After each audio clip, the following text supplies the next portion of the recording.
Hello, hello. Welcome to Galactic Sister Channel. I am so excited to have my sister Lynn on here. She is going to share her story, and hopefully, this will touch someone. This will help someone. It's the whole point of us putting our stories out there, creating this channel. So, Lynn, I'm going to let you take it away, my sister. Okay, so when I was about 19, um, I met my first husband. I already had a 4-year-old or 4-month-old baby, and we dated for a couple months, and he decided he was going to go into the Marine Corps. So after about 3 months, he went to the Marine Corps of us dating, and then he came back from boot camp, and he decided to ask me to marry him.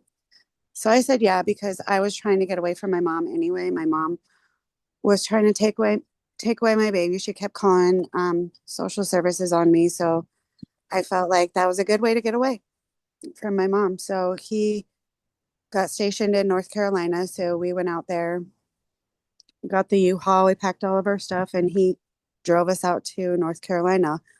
Well, little did I know that was probably the beginning of the end for me for as far as what I was about to experience next.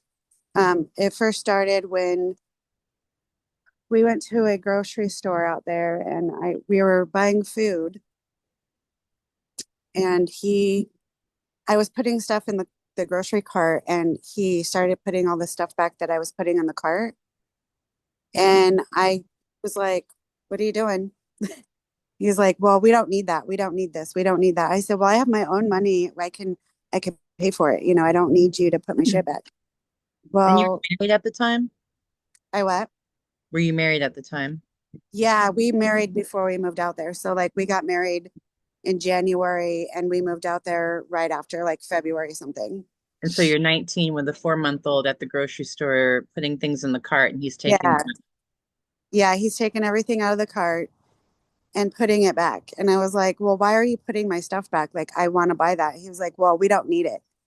And I said, "Well, I want it. So I want to buy it. I have my own money." He's like, "No, we don't need it." He's like, "All that child support money belongs to me anyway. So because I'm taking care of you and all this crap." And I was like, "Okay, well, if I am not buying anything, why do I need to be here?" I said, "I'm going to take the car and I'm going to go home and you tell me when you need me to pick you up because I don't need to be here. I'm not buying anything, so I'm not going to stay." So I took the car and I get home. It was before cell phones, so we had No, back up. Did you take the 4-month-old with you? no, I left him in the cart With the, because okay. yeah, I just left him in the cart and left him with my husband, right? He could take care of the baby while I'm home for 5 minutes. So I get home. This was before cell phones, and the phone's ringing off the hook. So I answer it, and he's on the other line. "Better get your effing ass back here. Blah, blah, blah. I can't believe you fucking left us at the store. Blah, blah, blah, blah, blah." He's yelling at me. So I'm like, "All right." So I hang up. I go back, and I pull up to the store, and he's standing there holding a gallon of water, and he throws it at the windshield of the car. And it busts open, and I just did the windshield wipers like nothing, like, okay, whatever. He's mad. And I pull up to him and he opens the car door. Or no, pull up again. When after I do the windshield wipers, he has another gallon of water. And he throws that one at the car and it breaks open. And I do the windshield wipers and I'm like, okay, whatever. And then I pull up to him and he opens the door and he's like, "I can't believe you left your fucking baby at the store. I can't believe you left us at the store." I was only home for like a minute, Mm-hmm. you Right. know, maybe 10, 15 minutes And drive, you told him to call you when he was ready to be picked up Yeah, after I told him to call me. thing. Yeah. Yeah, Because I wasn't going to stay if I wasn't allowed to buy anything. So, right. so then, he cussed me out the whole way home. And, the baby's in the back seat hearing all this. Mm-hmm. And, he cussed me out the whole way home. And, I was like, "I don't understand why I even needed to be there in the first place." Like, he wasn't hearing anything I was saying. Yeah, yeah. So we get out of the car at the house and I go inside and he like pushed me towards the trunk of the car. He's like, "You're bringing all this stuff in." I said, "No, I'm not because I didn't, that's not my stuff. That's your stuff. You Right. bring it. Like you bought all that, you bring it in." And he was like, "No, you left us at the effing store." And he kept pushing me and he pushed me on the ground. Mm. So I got up and I ran into the house and he chased me into the house and he threw me on the couch and he jumped on top of me. And he started like screaming in my face and he started choking me and he said he knew how to kill me and hide the body and nobody would even know that I was missing. And right then and there, like I was only 20 at the time because I just turned 20 after we got married. And because it was 96 when we got married. And I didn't know he was military trained and I believed him. Right.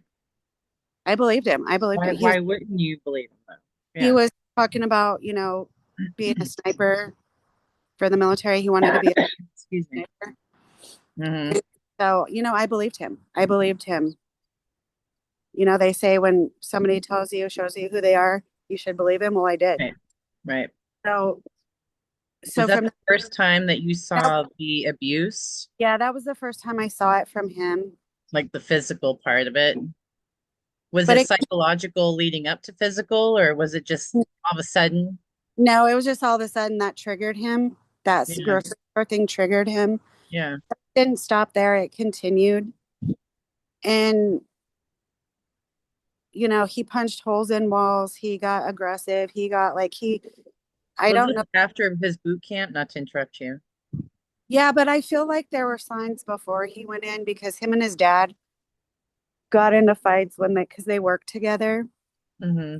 They would get into fights and stuff, but he was never aggressive towards me until after boot camp. In that grocery store incident. That grocery store Well, incident. starting. Yeah. Hmm. He always did stuff like that. Like he had a friend that beat up his dog because the dog got out and he took me over there to make me watch.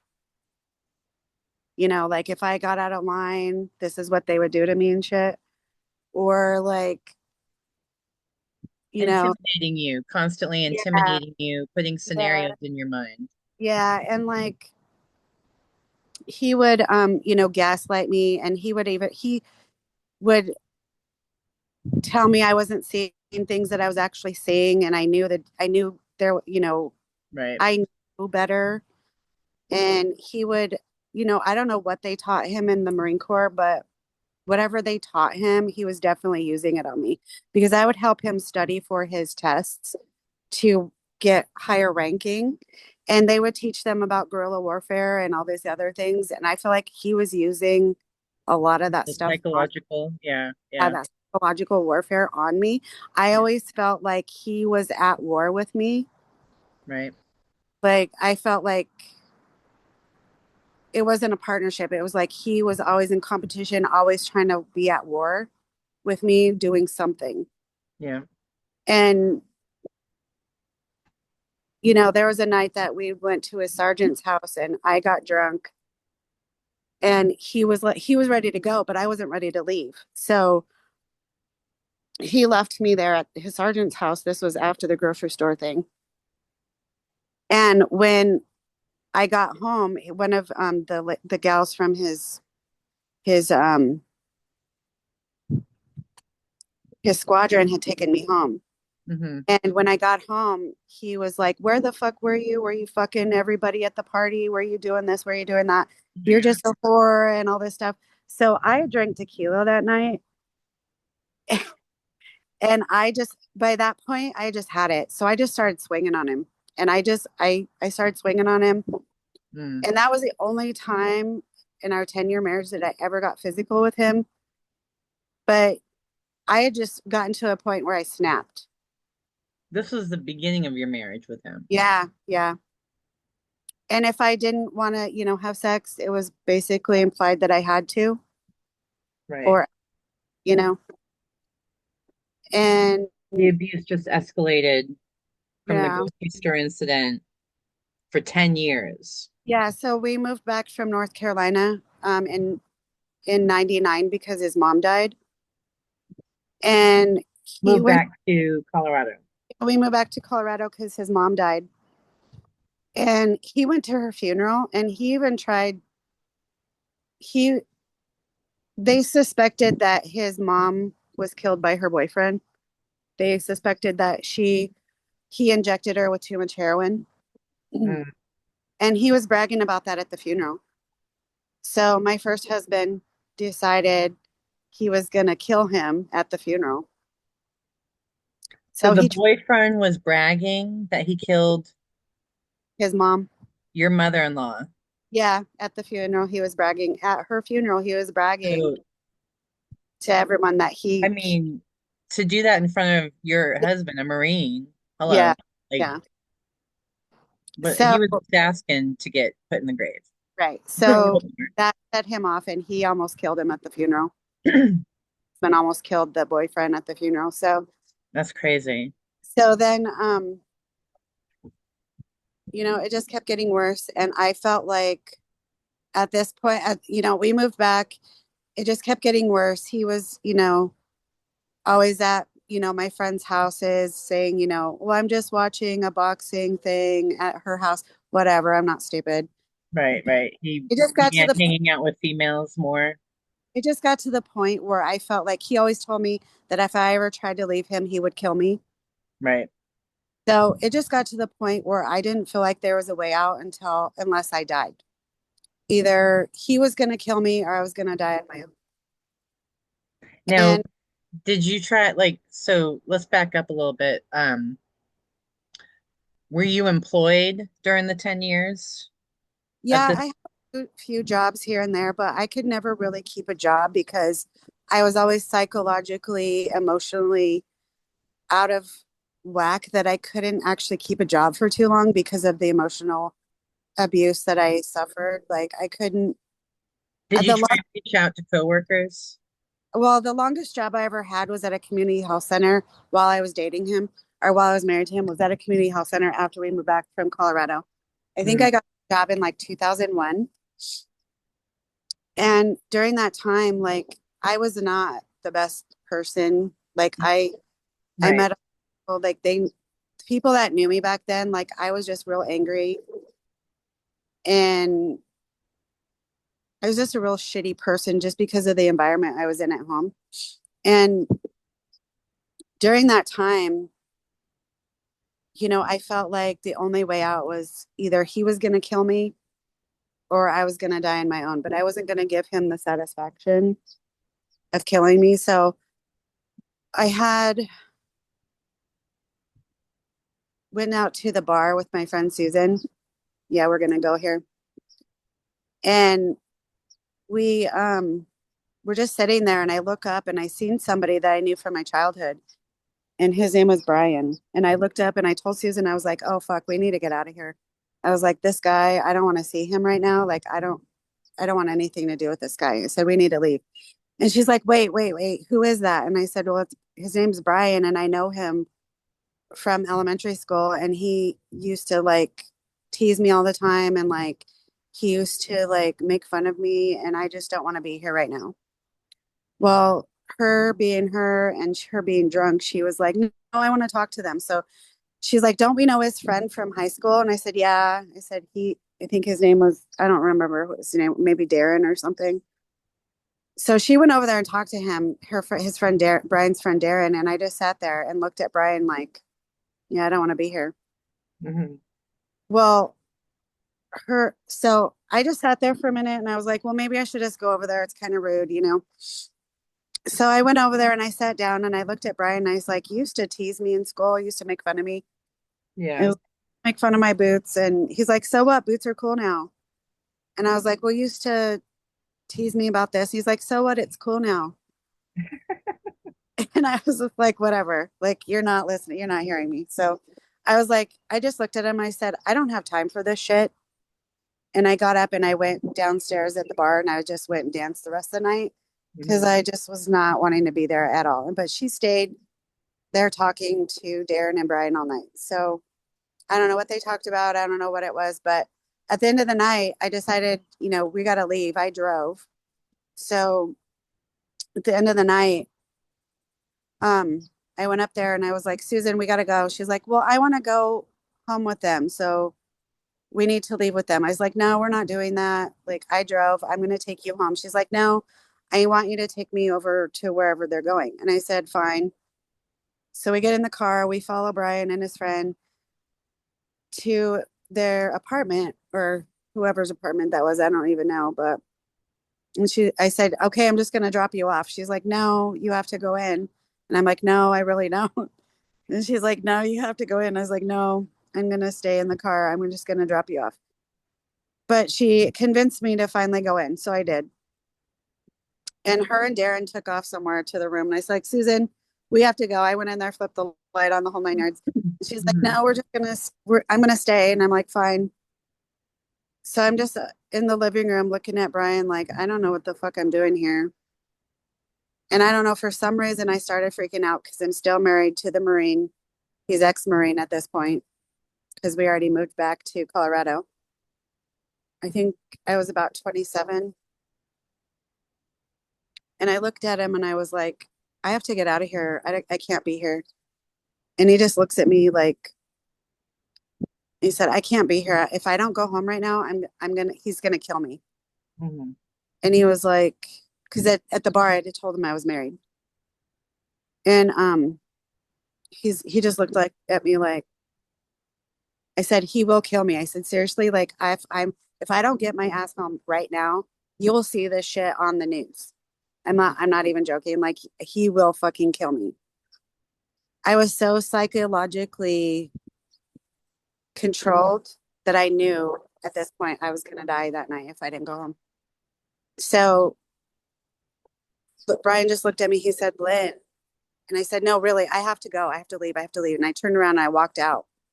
Well, Brian followed me outside and he's like, Lynn, you have to, he's like, just stay, just stay. I said, I can't. I have to leave right now. But I hugged him. I don't know what made me decide to hug him, but I hugged him. And he just stood there and hugged me, but we didn't really say anything. But when I was hugging him, like, I felt like I heard a voice. I heard a voice that wasn't his or mine, but he was talking, and I don't remember what he was saying, what Brian was saying, but I heard this other voice, and it said, what did that voice say to me? I can't remember. Wasn't it from the movie? Wasn't it Well, I felt like, how you feel like it was like on The Lion King when Lost? Mufasa comes out of the clouds and he says, Simba, remember who you are. That was like the sound of the voice that I heard. It was that tone of voice. Right. But to me, it said to me, If you're not going to do it for yourself, do it for me. no, that was No, after. that That was was after. Okay. after. But it said something like, I can't, what, for the life of me, I can't remember what that voice said to me now. But he said something like, oh, this isn't for now, it's for later. Right. Whatever between you and him, it's not for now, it's for later. And I said, well, how much later? It was like telepathic communication. And it said something like, I said, how long will it be? And I said, you will be about 47, 48, 49, maybe 50 when you see him again. But it's not for now, it's for later. And I just stood there listening to Brian's heartbeat and hearing that voice out of my other ear, just thinking, what the fuck am I going to do? Like, I'm in a really bad spot right now. Like, I'm in between a rock and a hard place because I really want to stay here with him. But this voice is telling me I can't, right? Like, I can't. This isn't for now. Like, I have to leave and I have to go because I just felt like I was in a tight spot, right? Like, I wanted to stay, but I couldn't. Well, you're married still. You still had He this was, other shit he was going on. married too, and Brian was married too. So it was it this the situation we were in for Right. some reason wasn't for then, it was for later. Yeah, the timing wasn't Timing was way off, but I feel like Brian came in for a reason that at that point. But so I looked at him and I said, I can't be here. And I was like, he's like, Lynn, you just have to stay. Please just stay. And I said, if I stay, he's gonna fuck with my kids. I have to go.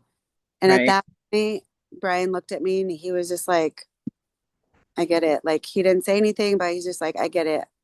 And I tried to pull away from him, but he had his fingers locked behind me. Like Right. he tried to pull away, but he's like, he said, Intertwined.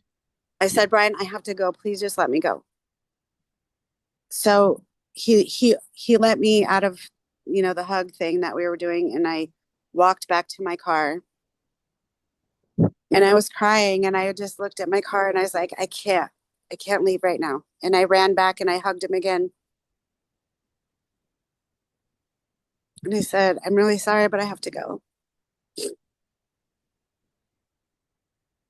And you're getting so emotional talking about it again because the fact that you felt like there was an opening, but you couldn't, I right? couldn't, I couldn't take his help. I couldn't accept it Yeah, right. because that Because voice, you were so brainwashed at that point. well, You and even the told him voice, you're going to see me on the news if I don't leave. and the voice told me no too. I feel Right. like the divine voice telling me I couldn't do this now. I have to leave. I had to go. And I said, Brian, I'm really sorry. I can't be here. And I turned around and I walked away. And I got in my car and I pulled out and I drove right past him. And the look on his face, he was devastated. Hmm. But I just kept going and I cried. I cried all the way home. And I got there and I told my abusive husband, I said, he's like, where the fuck were you? Of course. And I said, me and Susan got in a fight. She wanted to go home with somebody. I always had to lie to him because he never wanted to hear the truth. Hmm. He said we got in a fight because she wanted to go home with somebody. I wanted to come home, but she wanted to go with them. So her and I got in a fight. And he knew because he asked me why I was crying. And he knew that whenever I got upset, I always cried. So, Hmm. I mean, he bought the excuse that I gave him. Right. He didn't like go berserk on you. So, yeah. So I feel like Brian saved me that night just by having his energy there. Because I feel like if I did go home and I hadn't seen Brian that night, I probably would have died. As much as you were feeling, as much as the abuse, and then psychologically. Yeah, I was fucked up. I was really fucked up. And then after that, um, I feel after that, so there was that repo guy incident where I feel like my first husband and his psycho friend killed the repo guy. Right. Because this all ties into the whole Brian thing. So, my first husband again thought it was going to be funny to get our one of our cars repoed because he didn't want to pay for it anymore. So the repo guy came to the house, got the car when we weren't there, but all of our kids' stuff was in it. And so I was like, I need to get the stuff out of the car because the kids had like their baseball stuff. My son was in motorcycle racing, all his gear was in there. And it was expensive. So I was like, we need to get the stuff out of the car. So I called the repo guy to try to get the stuff back. And he was trying to get into all this personal information about me. He was asking about my relationships and like asking me all this personal shit and like trying to get me to like talk to him about my husband and Hmm. fell for it a little bit because I was in a bad relationship and I was like, well, we don't get along, but whatever, like I just want the Yeah. stuff. Like, I was trying Right. to like, refocus his energy back on my getting my stuff back. Well, he was trying to like get me to meet him on all these crazy dark parts of town and at like 11 o'clock at night. And I was like, no, I can't do that. And he's like, well, just meet me over there at 11. It's not going to be a big deal. And I'm like, no, I'm not doing that. But the only way I was able to get him off the phone was to agree to meet him over there at 11 o'clock at night. Mm. So I agreed to it, but I didn't go. I didn't show up. Well, the next morning, the repo guy shows up at my house beating on the front door. And mind you, this guy had been stalking us for a while because he was repo in the car. So he Right. knew where we were. He knew my habits. He knew the husband's habits. He knew where, where our kids were going to be at. He knew all this shit. Mm. So, like, he starts beating on the front door. So I'm like, okay, this has got to be the repo guy because I didn't meet him last night. He's probably pissed. Right. Because my senses are heightened because I'm already in an abusive relationship. So I already knew shit, right?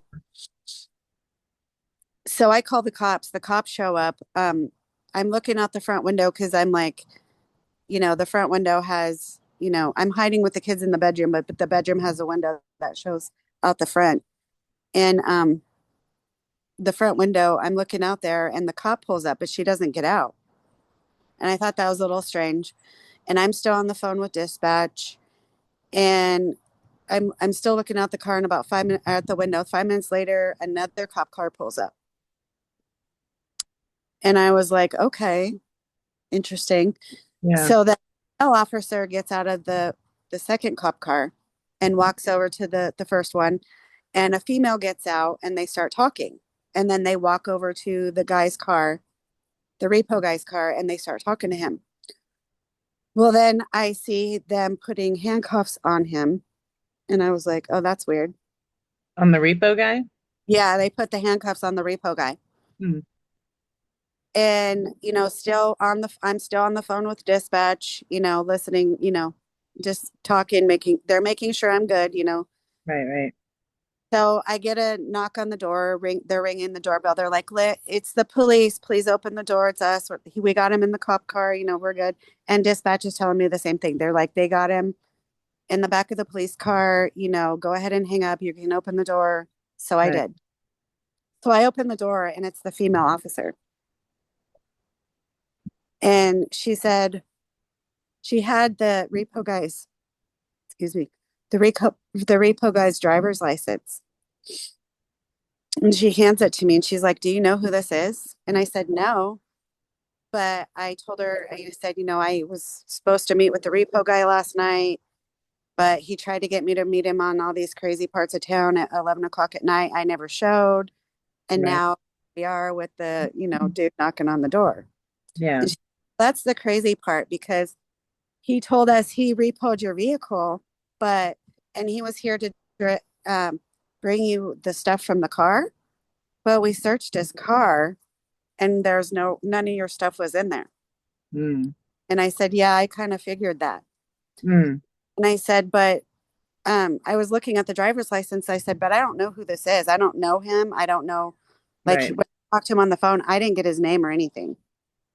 And she's like, well, you need to be cautious because when we pulled up, the reason I didn't get out of my vehicle was because I ran his plates and he had a warrant out for his arrest for violence or violent tendencies towards women. So I had to call another officer in to help me out Oh with my this call. God. Yeah. And That's so I said, crazy. hey, so knowing this, I'm going to write down all his information off the driver's license because I don't want to, like, I'm going to need to know this information in case, he gets out of jail and comes back. Right. Right.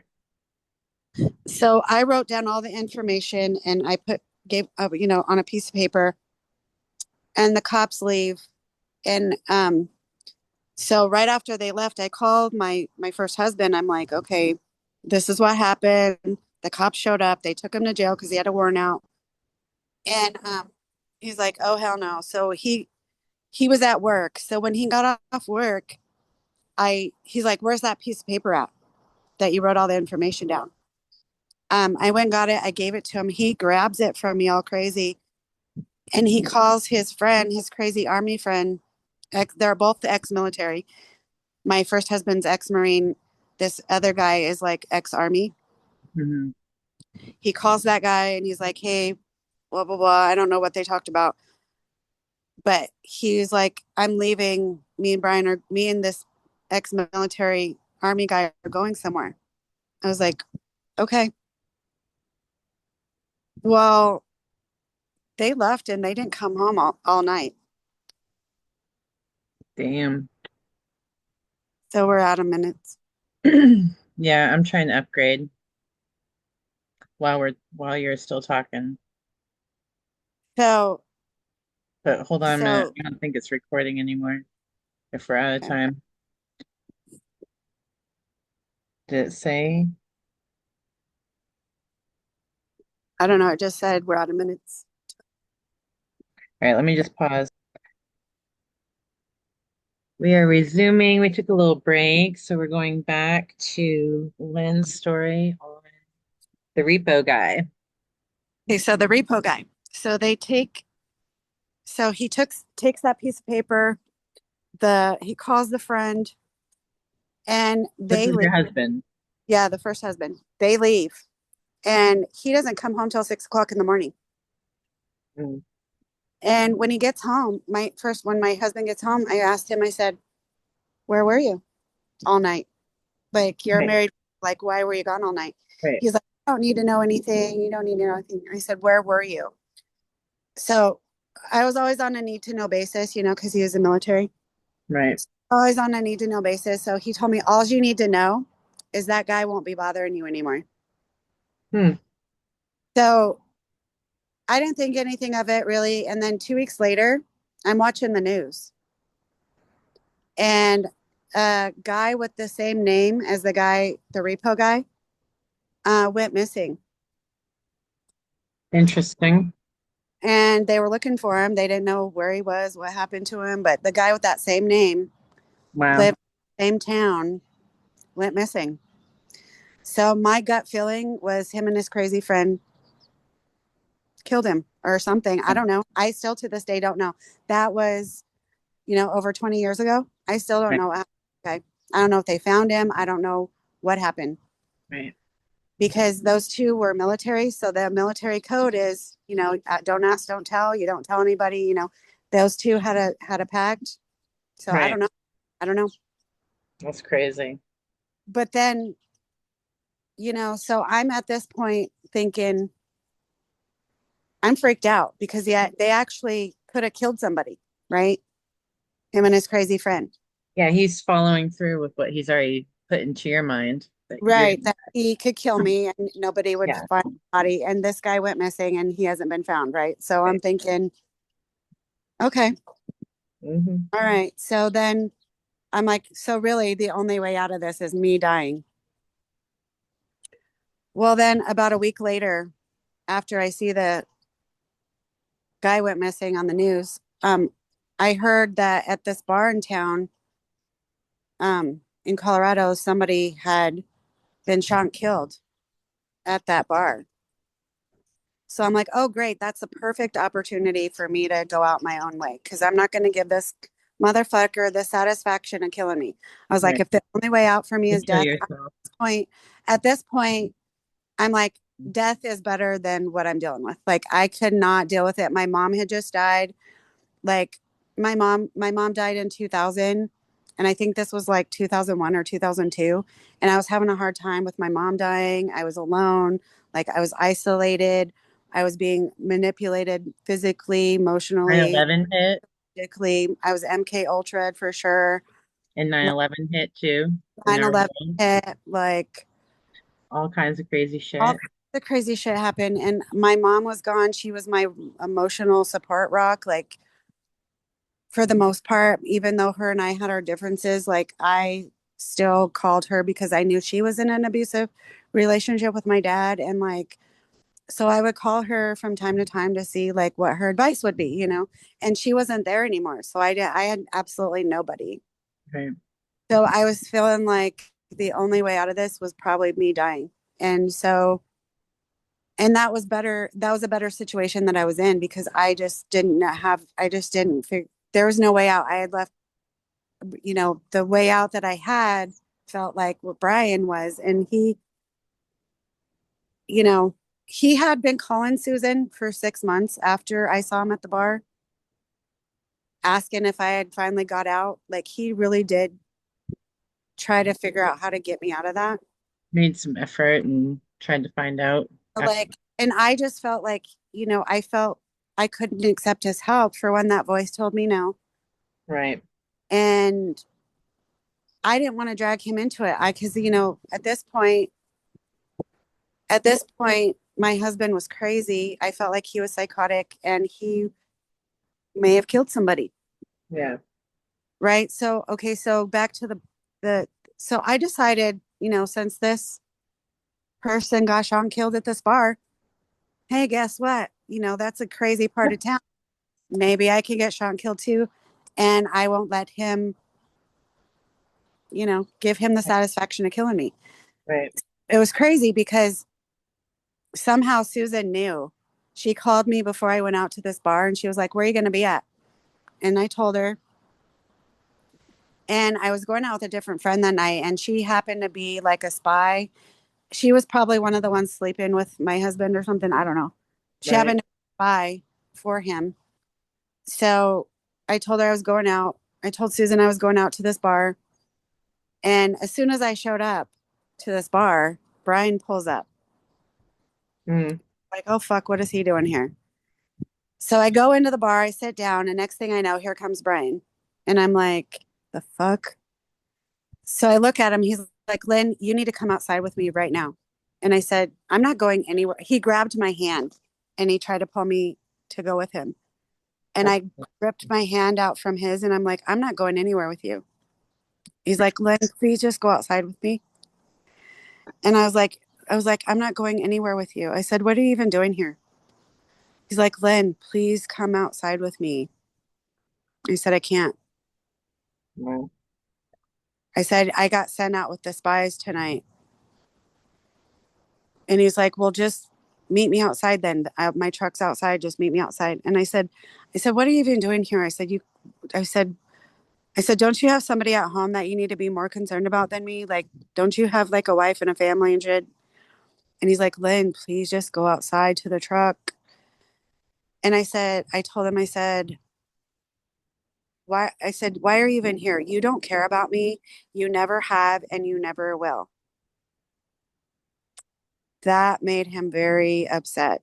The look on his face was that same devastation look that I saw when I drove away that night, the other night, mhm. when I told him I can't. So Let me he get, let me ask you the time frame in between the first bar and the second bar. Was that like a year or two or like 6 months. okay. So, because at this point he had been calling Susan for 6 months trying to figure out if I had left my abusive relationship or not, and Brian had been, and she kept telling him no. And he even called me at work once, and I was like, I can't talk to you. Like, please don't call here again. Right. But he would also drive by my work and see if I was, just to make sure I was okay. Brian would. And I knew he was driving by. I could tell. I knew it was him. I mean, I couldn't see in his truck, but I knew it was his truck because I had seen his truck because I'd followed it. Hmm. But back to the second bar night. Um, so the look on his face was devastated and it pissed him off. And I immediately felt like shit. Right. Turned around and he started walking out. And I said, Brian, please, I'm sorry. Please let me explain. Let me explain. And I followed him and I was grabbing his hips and I was trying to pull him back to me and saying, Brian, please let me explain. I'm sorry. Please, I'm sorry. And he walked all the way to the front door of the bar and he finally stopped. And I tried to hug him and he didn't hug me back this time. But I said I'm really sorry, Brian. I just said I can't have you getting involved in this. I said he's fucking crazy and I would feel like shit if something happened to you or your family. I said, didn't you just have a baby? And he just looked at me and I said, just let him fucking kill me. And he looked at me again with that same look on his face, like, okay, if that's what you want, I will just, if that's what you want. And Mhm. he turned around and walked out. And when he started walking away, I just felt like I wanted to curl up in a ball and die right there. I felt like that was it. That was all. There was no other way out for me. My help had just walked out the door and was never coming back.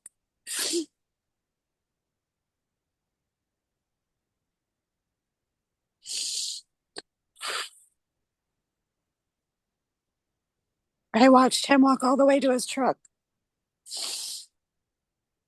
and I watched him get in and I watched him pull away and I closed the door and I went back in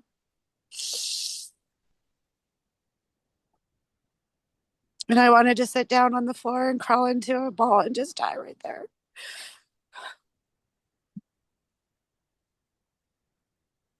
But looking back on it, I feel like he saved me that night because if he hadn't showed up with his energy, I probably would have died. I probably would have died that night because I had a vision before I even went out. I saw myself getting shot and killed at that bar that night. I saw the ambulance. I saw the paramedics. I saw people standing around my dead body.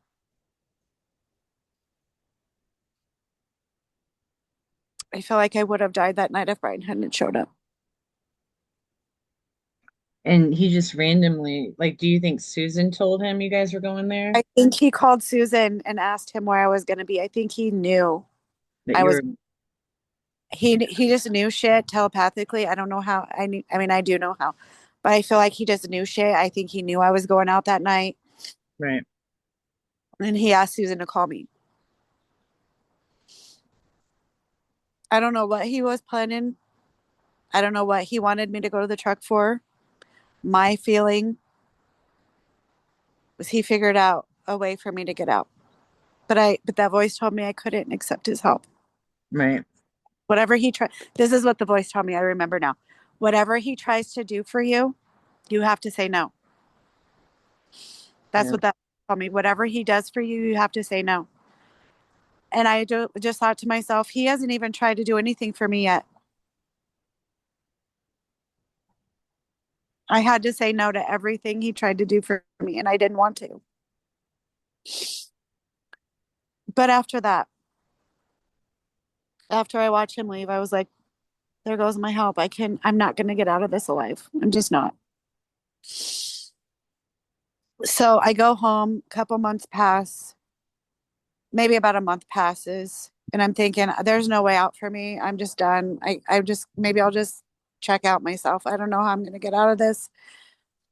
But I heard Brian's voice telepathically. I was sitting on my porch one night and I was talking to God. And I was like, God, I don't know what I'm going to do. I can't get out of this. This is something I can't get myself out of. And Brian's not there anymore to help me. I don't know what to do.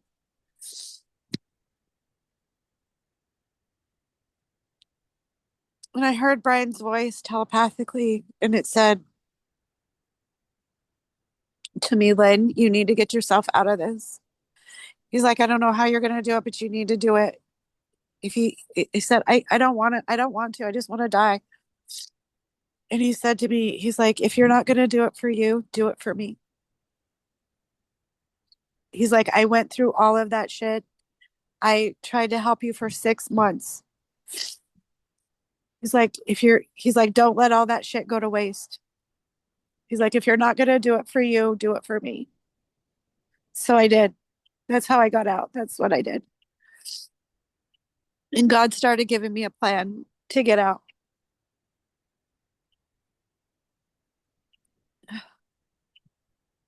God was like, he's like, okay, Brian told you if you're not going to do it for him, if you're not going to do it for yourself, do it for him. Here's the plan.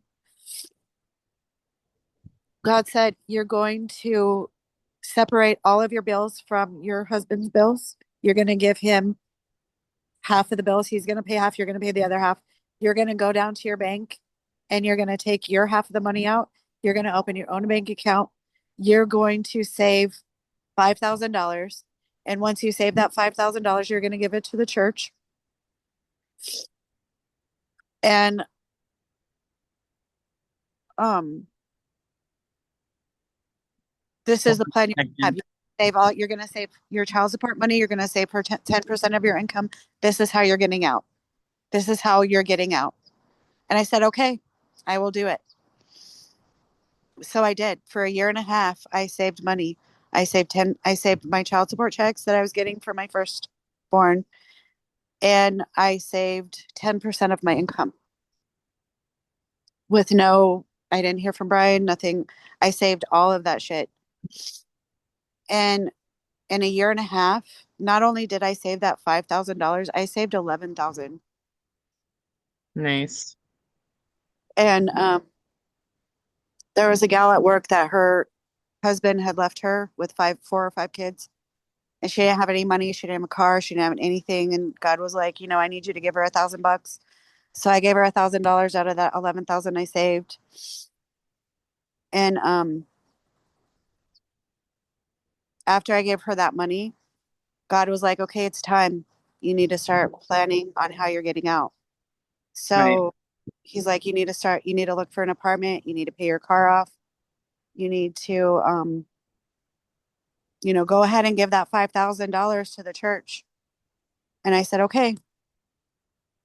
So, I paid my car off. I started looking for an apartment. I got me an apartment.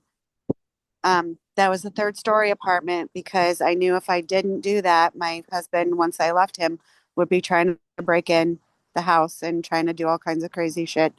I got myself a garage at the apartment because I knew if I left my car sitting outside, he'd be breaking into it, busting my windows, doing whatever. I don't know what kind of crazy shit, but I didn't want to take the chance. So I did all that. I went to the church one night and put $5,000 in cash in the offering bucket. As soon as I did that, I got a vision of chains breaking off all me and my kids. I saw the chains breaking off. The chains broke off. Um, and I cried. I cried. I was like, finally, finally, there's a way out. There's a way out. Finally. This was 10 years, almost 10 years. I suffered with this. I Wow. got my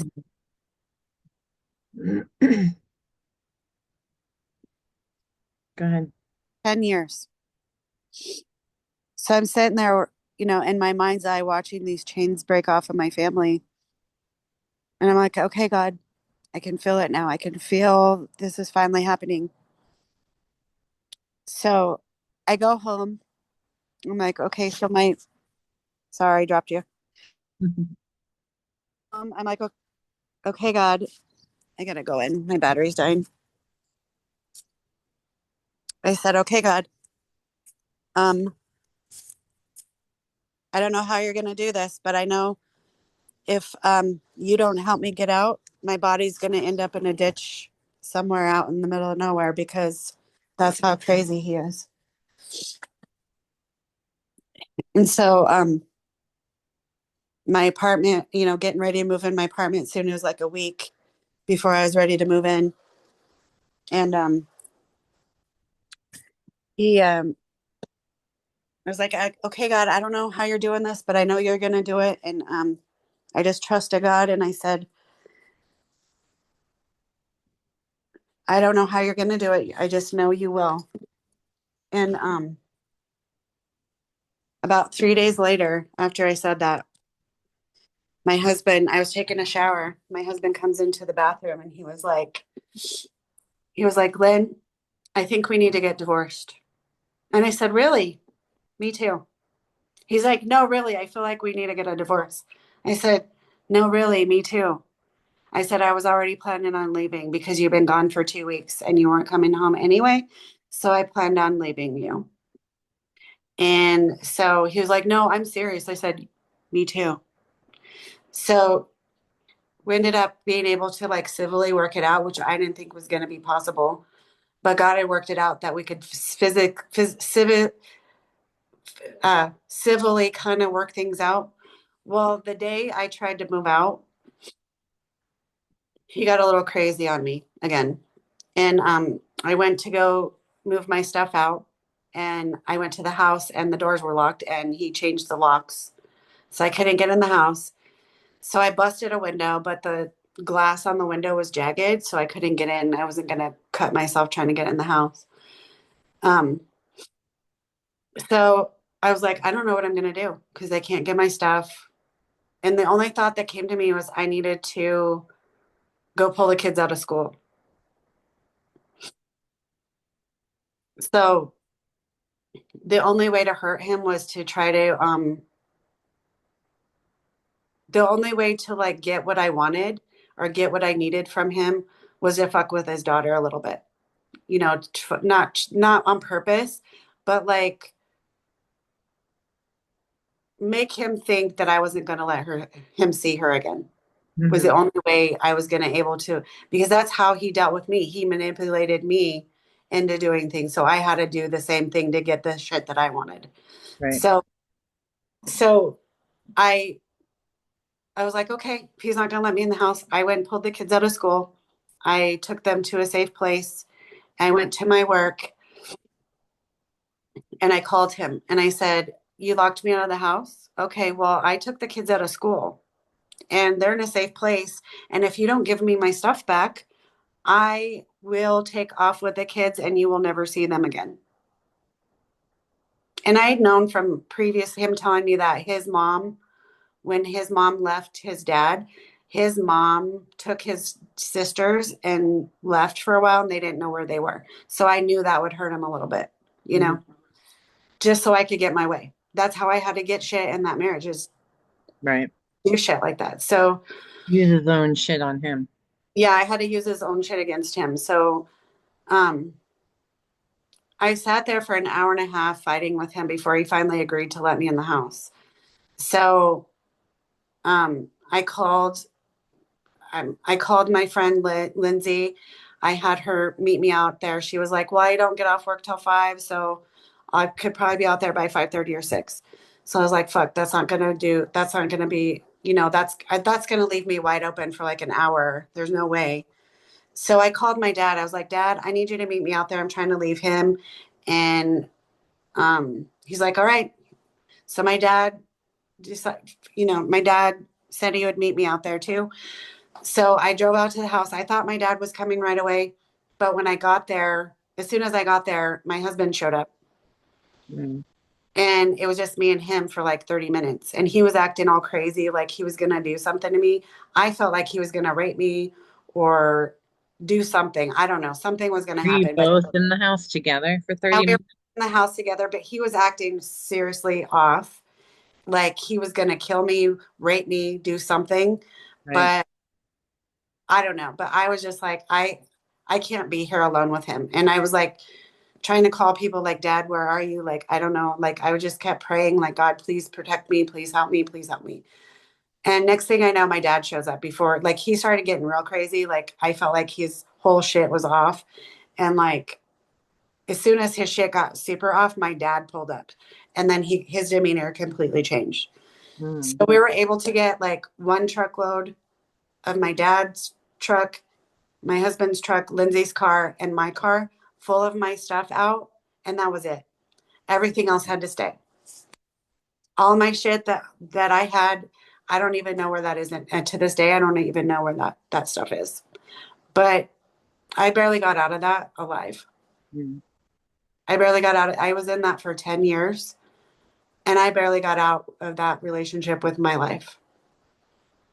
So even after I left him, it didn't stop. I It was gonna didn't. say because he continued with the daughter, right? Yeah, he continued with the daughter.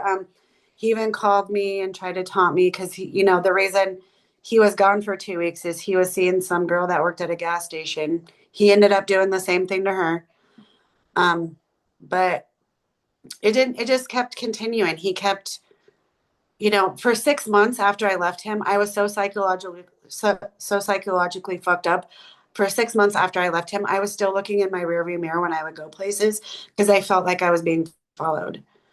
Oh, I bet. Um, and he would try to come in my house and like try to do shit and like I eventually just had to tell him he wasn't allowed in my house anymore. If he tried to come inside my house, I would call the police. Right. And um so then there was a time where I was working a job um, where I was working 12-hour shifts and they happened to be, when my kids were in school. Well, my son had decided to move out with his dad. His dad came in and moved him out while I was at work one day. So I had to call Carly's dad, which was my first husband, which was the psychopath that it took me 10 years to leave. That he, so I had to call her dad and say, hey, I'm working 12-hour shifts. Derek just moved out with his dad, and I need you to switch your schedule with me, your parenting time schedule with me for a while because I need to, my work was not allowing me to be able to spend time with her. She was 11 years old. I didn't want her staying home alone. There had been 2 shootings in my neighborhood. I didn't want her to stay home alone. Right. So, he took that as I was dumping her off on him. Mhm. So afterwards, he wouldn't let me see her. He like took her from me, brainwashed her. She still to this day doesn't really like me very much because of the psychological damage he did to her. And so, he told her all kinds of stuff about me that wasn't true. Right. And, I'm Still have still the like, narcissistic I'm energy. still dealing with the psychological abuse that he did to her because she doesn't trust me now because of all the shit he told her. Well, and you But still have the PSTD. I still have the PTSD from some of it. A lot of the times when I have arguments or people try to argue with me, or I feel like I'm in a situation that's similar to that where I'm being gaslit or psychologically manipulated, it throws me into like a stressful fight or flight mode, and it takes me a while to come down off of that because of the psychological and emotional military induced stress, emotional abuse that I suffered. So MK Ultra, whatever you want to call it, I don't know what it was, but I know it was a living hell for me. Right. I know it took me 10 years, and it was just a decision I made when I was 20. I decided, oh, I can't get along with my mom. She's trying to take away my kid. So I'm going to move with this guy to fucking North Carolina. Didn't really know him very much well. And then ended up getting in myself in a situation I couldn't get myself out of. Right. And I married him when I was 20, divorced him when I was 30. So my whole 20s was wasted on a guy that was abusing me. And I didn't know any better. I was only 20. Right. So I don't know. Yeah. But both of my older kids are psychologically damaged to this day because he did such a number on them that they don't even know, they can't even trust me. Mhm. They can't trust anybody. They can't trust, they don't know right from wrong because of the shit that he told them. Right. So not only did he abuse me, he abused them.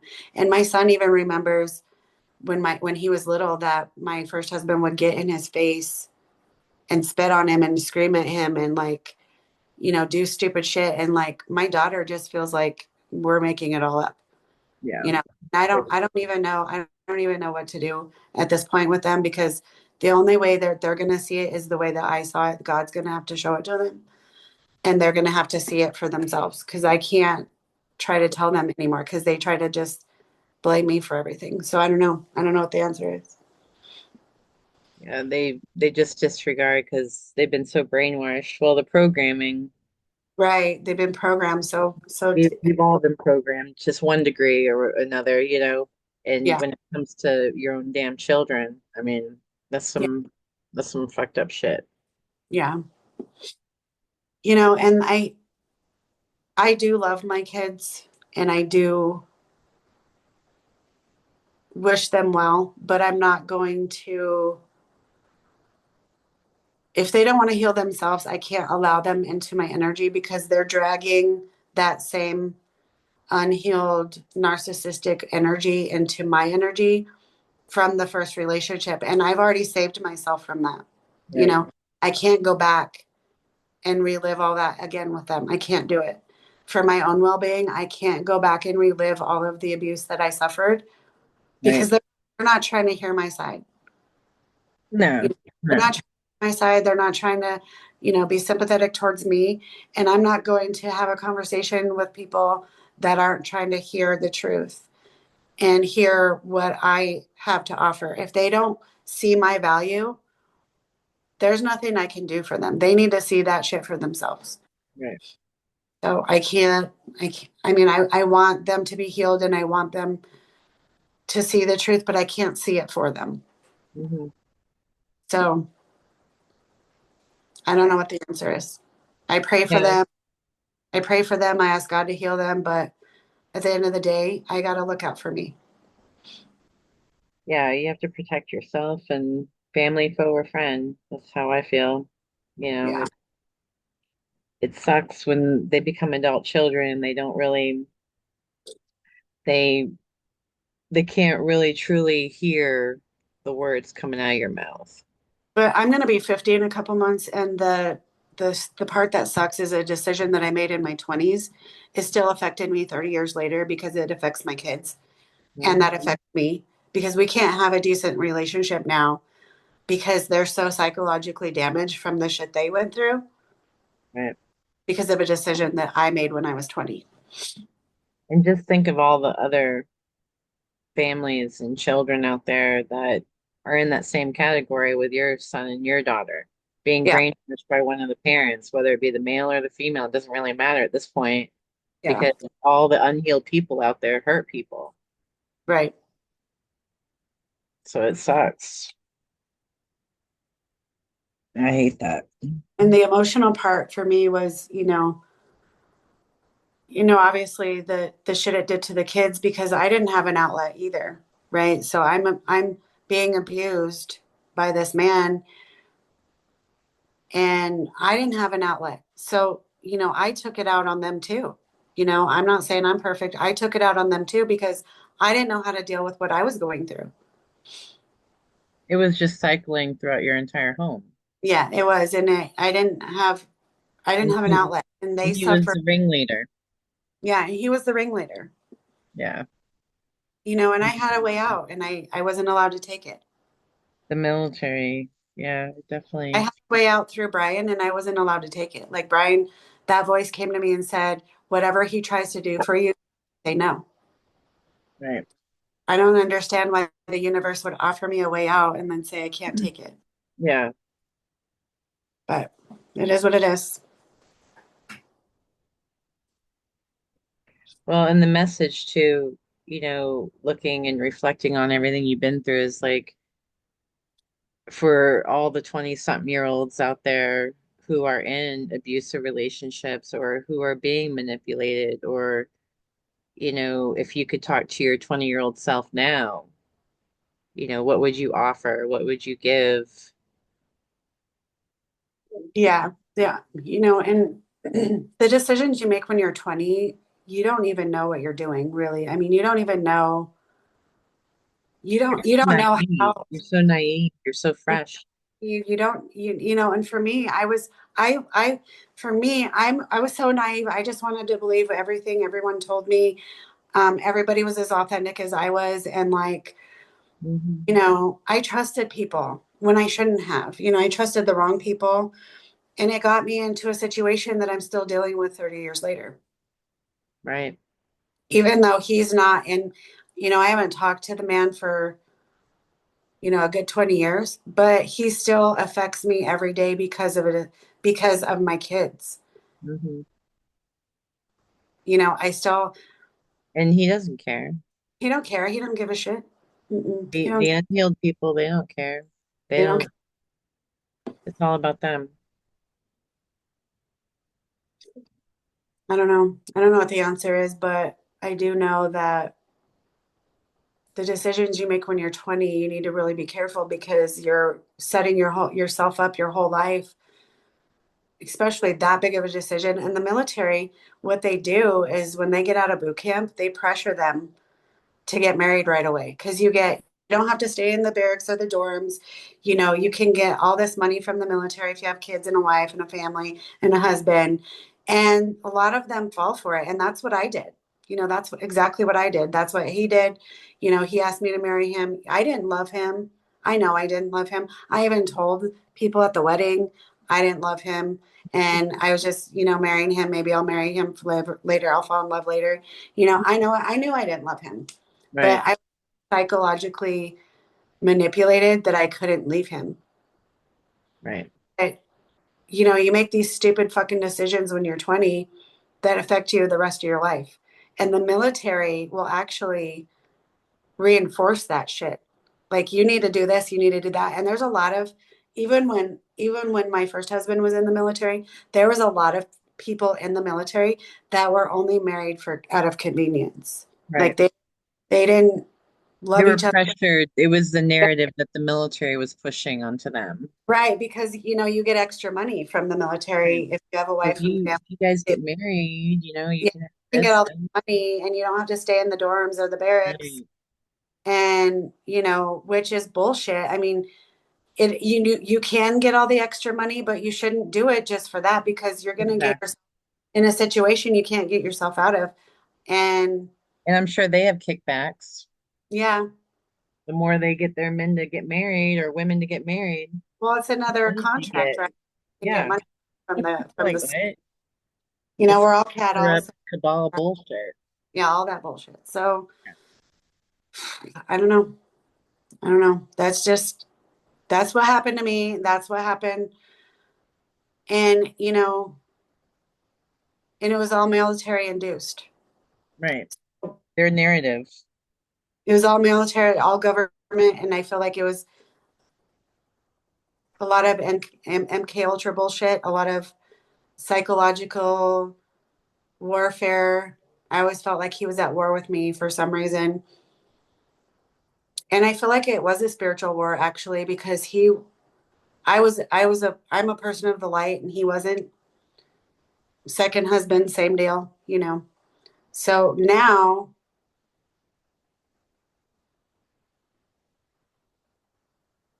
you know, I can't be around people that aren't of the light because I can't be in their energy. I can't like they're always at war with me. Logically. No, they're all the people that are not of the light. You can tell because they're always at war with you.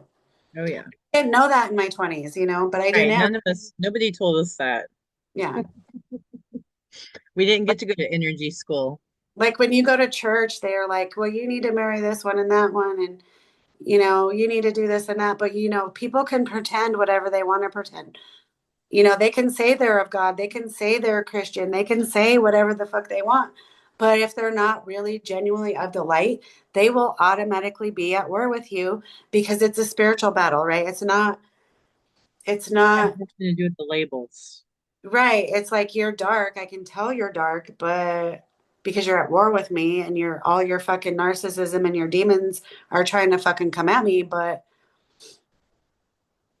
you say you're a Christian. So they try to fucking manipulate and it still goes on. I still have people in my energy trying to come in saying they're, you know, here to help me, but they're really not because I can see their energy now. I wasn't able to see their energy when I was 20.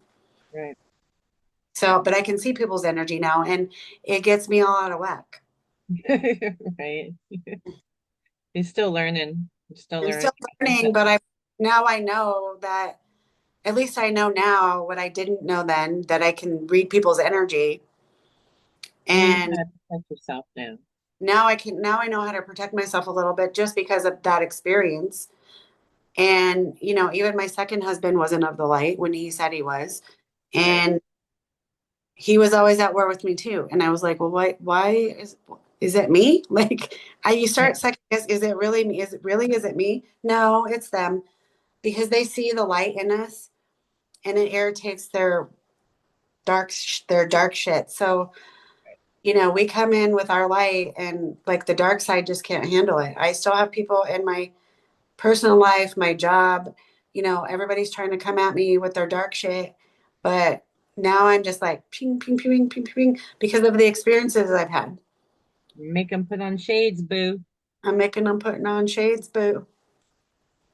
So I don't know. I don't know what the answer is, but Yeah, it's the just the knowledge and the knowing and what, God has placed in our hearts and in our minds and knowing that our validation's in him and not anybody else on this planet. it's just a freeing, like, reflecting back to you being 20 something to now and seeing those chains break away and the freeing that is, enveloped inside you. Like you are still developing it. You're still learning. Like we never stop growing, right? Right. And the biggest thing that helped me get through after I divorced him, the first husband, was self-reflection, self-healing, asking God why, fix the things that on the inside of me that I felt like it was okay for me to be treated that way. Because, at the end of the day, I stayed, Right. right? At the end of the day, I stayed. So I asked God to fix me for why I felt like it was okay for me to be treated that way. Like, and, for the most part, I did heal a lot during the time between the first and second husband. I did heal a lot, but I still feel like going into the second marriage, I wasn't as healed as I thought I was. And even looking back on, Thursday, what I'm talking about Thursday, I'm not as healed as I think I am still to this day. It's a daily struggle. It's a daily battle. It's a daily thing because the dark ones are always, always, always trying to come at us in one form or another. So honestly, healing is a daily struggle for me, at least. It's a daily battle. It's a daily constant thing because the dark shit is always trying to trip you up one way or the other. Yeah, and that consciousness, us being more aware too, is helping, putting the intentions Well, behind energy. and well, and having Smarty, and having The the knowledge of the Jedi's. the Jedi's, the reinforcing, the tagging Oh and back, yeah. all of that stuff. Like I get up, I put my armor on in the morning, and I go to battle with, reinforcing shit, tagging and bagging shit, you know, and that gets me through. But it's a daily fucking battle. I'm not gonna lie. I constantly have to put my superhero gear on every fucking day. Yep, I definitely, yeah. And I know that there's so many others out there that all of us of the light collectively, like I said, we never stop growing. So, thank God for Sanan the Galactic. I love him. Yes, I I love. fucking do. It's awesome. We'll be in Destin, Florida very soon. Well, and you go through all the brainwashing, even the church, is a brainwashing thing because, like, when I was in church, I felt like something ain't right, you know, Hmm. but I couldn't quite put my finger on it. This is God's word, but something ain't right. And, my experiences out throughout life were like, the church can't explain this stuff. Like, what is going on? And then you meet Smarty and Dolores Cannon, and you're like, oh, well, I didn't really meet Dolores, but you get on Dolores's YouTube channel Yeah. and You you meet see all the I rods. haven't Smarty either, but you get on the Jedi method, and I'm like, oh, the light bulb comes on. Right. This is why the church doesn't make sense because it's all fucking bullshit. Well, not all Well, of it. Not yeah, all of it. and A the lot of giants are in the Bible, the reptilians are in the Bible, the energy is in the Bible. you You look know, into, well, even if you read the Bible, some of it, even the UFOs are in the Bible too. all of it. Because Ezekiel had a vision, or not a vision, like something came out of the sky, right? Ezekiel saw like the four faces and the four heads and the four arm, or the wings and all that, but he also saw wheels that turned, right? And each of them had wheels. Were those really spaceships? Like, come on now, the wheels, were they Mhm. were they they spaceships? I mean, I don't know, because we've been lied to. So I don't know. We've been lied to about everything, and I feel like we've been lied to about the Bible. And I agree with Smarty. 80% of it's probably not true. And there are some things in the Bible that are true, but I don't. I think everything's been manipulated, even the Bible, and I don't care what anybody thinks about that. Yeah, I don't either. And it's all man-made shit. Like even I think it was a friend of mine the other day, they said something about they were talking about different religions, and I looked at him I said that's not on my timeline because that's all man-made. I just I'm done with the labels. I can't. I'm about humanity, love, light, do what my creator wants me to do, and I answer to him and only him, and everybody else can go fuck themselves. Well, even when I was into like church and Christianity, I mean, that's basically how I lived my whole Christianity life was like, okay, God, what are we doing today? Like what are we going to do today? What's the thing today? I always lived by the seat of my pants Yeah, in my spiritual practice because I never, I wanted to know where God was at. I never read the Bible until like fully until like 2020. Like mhm. I had my spiritual awakening when I was 18. So that was what, 1993. And I've always lived by the seat of my pants spiritually because my answers were never in the Bible. Right, My answers always came telepathically, spiritually, however you want to say it, from God to my spirit. I never got my answers in the Bible. right. So, like with, how I got out of my first marriage, I was like, Brian came to me telepathically. God said, okay, here's your plan. That shit wasn't in my Bible. No, the Bible didn't tell you how to leave an abusive husband. No, that shit wasn't in my Bible, you know? That being said, I'm gonna pause. Okay.